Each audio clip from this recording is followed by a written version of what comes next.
When I was in the 3rd grade, my teacher taught me about supply and demand. See, she really liked the 1.5-liter bottles of Pepsi they had at the local grocery store, but they stopped stocking them because everyone much preferred the standard 1 and 2-liter bottles. Why don't they just keep the ones you like around just for you, I asked. What a freaking idiot I was. Well, you see, said Mrs. Sweeney, they wouldn't be able to sell nearly as many sodas if I was the only one buying them, so it doesn't make sense for them to. And that never sat right with me. Jak and Daxter, the Precursor legacy, began development at the beginning of 1999 with a team of 2 programmers and a dream. But eventually, the rest of the Naughty Dog team would join in after they put out Crash Team Racing and the PlayStation 2 was released. Originally codenamed Project Y, the game would take 3 years to complete. During the development process, the main character's name would change from Boxman to Jak, and a planned 3rd main character, in addition to Jak and Daxter, was scrapped that was meant to introduce gameplay elements similar to something along the lines of a Tamagotchi, which might seem a little out of place, but looking at the Japanese cover art for the game,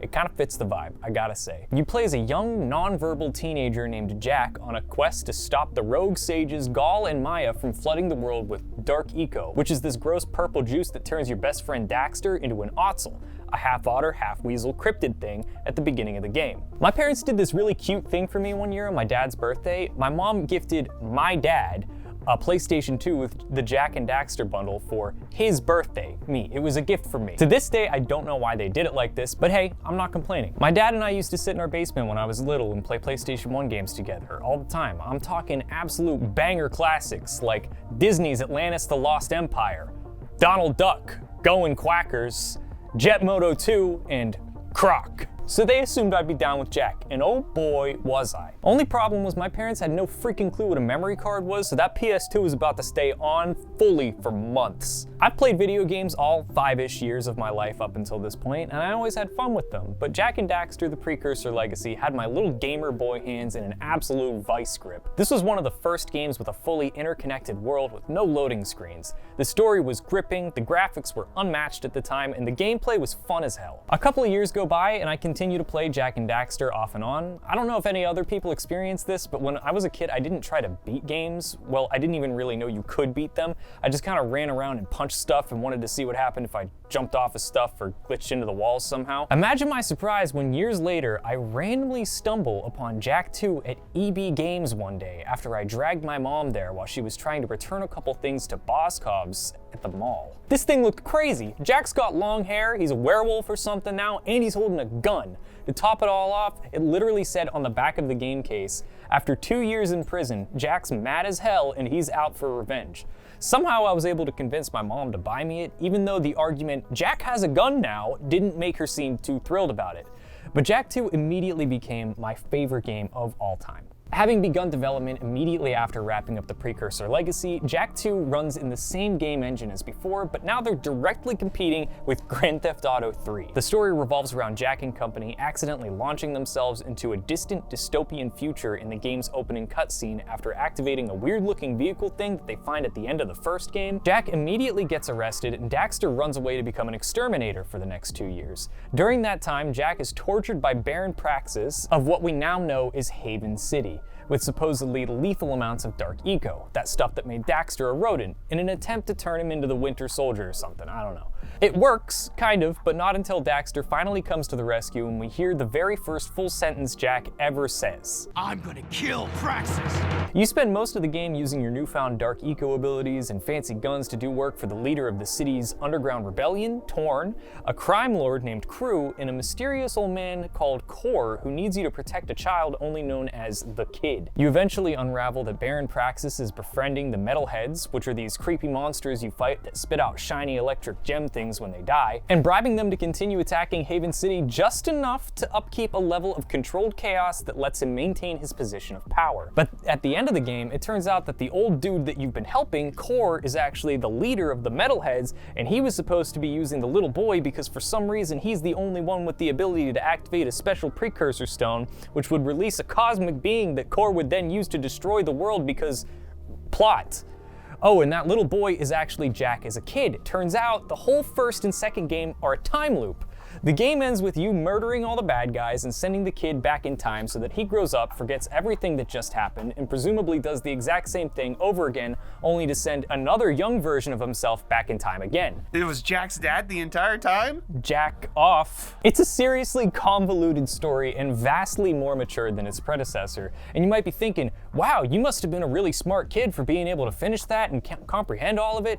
And no, it took me until my mid-teens to beat Jak 2. This game's freaking hard, like notoriously hard. I spent years just running around stealing flying cars from people and trying to find these little copper eggs and wondering why the heck I haven't gotten any of these so-called guns I've been seeing all over the game's case yet. It's because my hand-eye coordination wasn't good enough to get past one of the first few missions in the game where you have to run from this slow-moving tank that shoots missiles at you while you run around through a factory thing. Jak 2 meant the world to me because I got to see a kid who reminded me of myself aging up into a tough, gun-wielding, car-stealing vigilante, which made me feel insanely cool when I got to play as him. It was one of the first games I remember playing that felt like it wasn't treating me like a child and gave me the freedom to punch losers in the face on the sidewalk until they burst into purple dust. That and the time travel angle made me excited and also kind of smart for being able to understand it properly.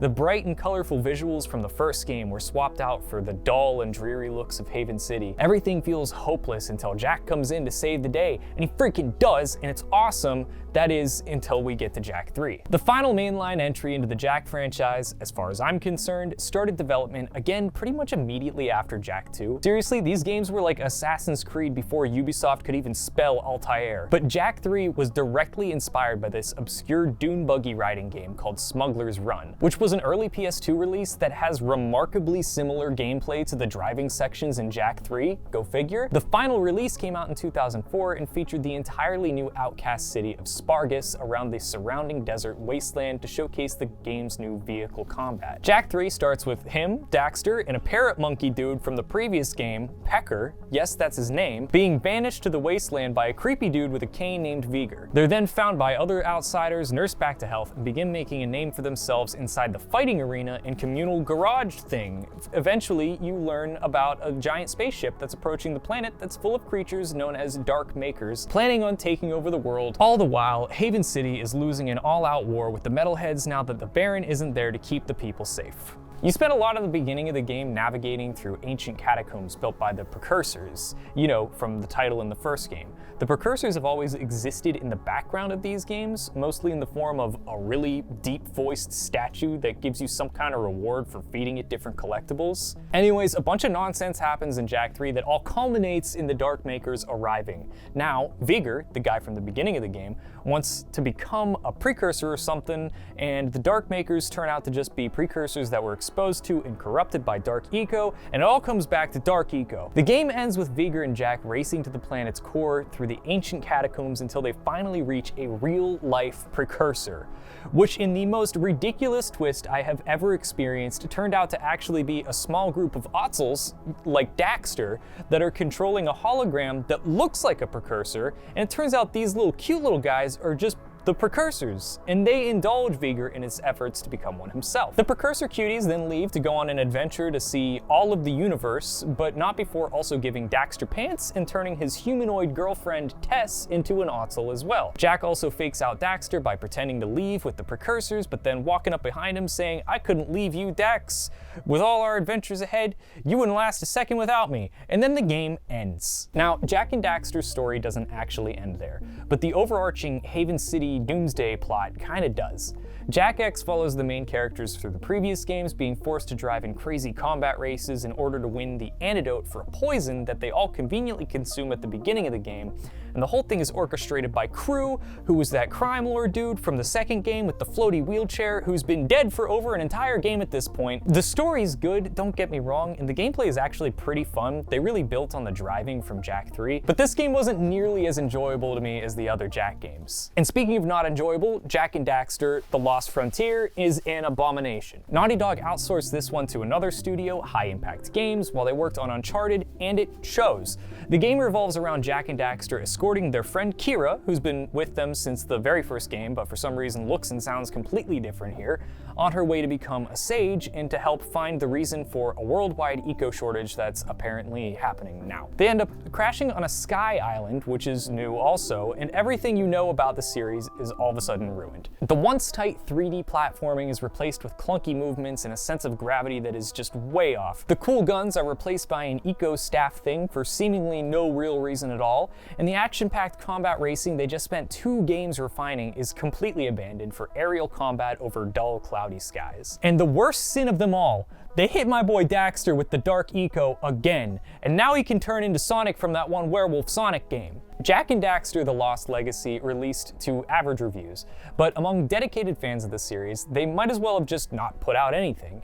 I remember finding out about this game being on PSP and my mind being blown that I was going to be able to play Jak and Daxter on the go, only to be extremely disappointed by the entire experience. And after that, Naughty Dog did their thing. They focused on more realistic titles like Uncharted and The Last of Us, which are obviously wildly successful now. They abandoned the childlike, cartoonish, stylistic choices of their previous games in favor of things more grounded in reality. They actually even conceptualized what Jak 4 might have looked like at some point in the late 2000s. And we got to see that in 2014 when they went public with their artwork.